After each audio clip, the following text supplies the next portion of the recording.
All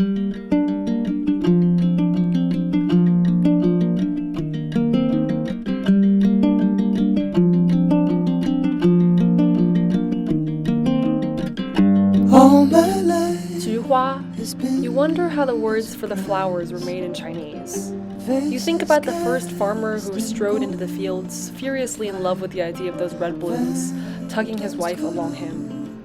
I'd like to go to the city one day, he says. Don't you? He hates the way his wife's eyes flit above, hungering after the axle carriages that clang through the cobbled streets, and he clutches her sleeve. When he married her from the family with the pale, smooth eaves of the roof like armor bones, he knew it would be like this. Next evening, we're going to see the neurologist, she says quietly, circling her finger over her stomach and looking up at him with reproachful lashes, her black braid coiled angrily over her chest.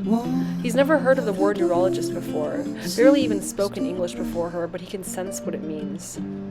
When he drinks tea with his family later, the food like salted heartstones whose steam feels like a rough cloth bound over his chest, he says, "We're going to see a neurologist tomorrow." They watch him quizzically and nod.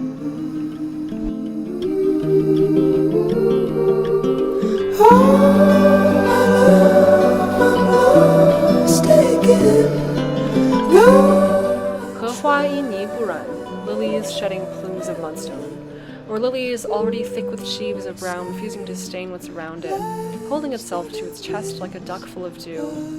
In America, she used to be the type of girl who said she respected people's accents, but in her mind reminded herself of how much better she was. They deserved it because she'd worked to erase her accent. Now her husband in her house beyond the fields of Xihua is as yellow strong as the sun, but she slides out her English words like a scalpel.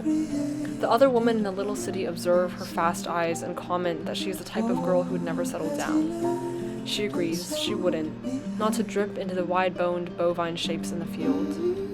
She feeds her husband books that she knows he is pretending to read, his eyes skipping and smearing. Plato, she says. The Republic. 哲学家. He says humans should never live in one place if they want to be successful and civilized. He says humans are destined for diaspora. She, in turn, hates the way that women in America cling to American men. How would they understand the way her mind clicked and rattled in Mandarin? One time, a man from Iowa she dated pointed at the word I, said, "How complex." So she flew back to China. Yellow strong, ochre sun, red bloom. She plucks flowers from the fields and snips their petals onto his chest. all this life has been a disguise, except for the hand. It's the end of the lecture. Professor Zhang packs up his books and briefcases. He and his wife have newly moved here from China. The students brush past the Juhua and someone says, "What pretty roses." It's not Valentine's Day, and Professor Zhang is suddenly filled with a disgust for those wrinkled petals that once glowed in the snow of his village. His class is on Chinese linguistics, and he teaches with the fervor of someone trying to resurrect something dying in the eyes of others. His wife sweeps through the doors, wearing clothes that cling to her like beacons. So much of this English world arises beyond the two of them, like an underworld of fog that she can see, but knows he is blinded to. She no longer thinks about the word I.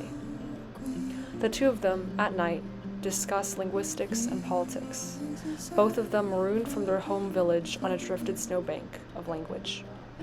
All my life leads me to die. Now Sherlock and Watson decide on the true mystery of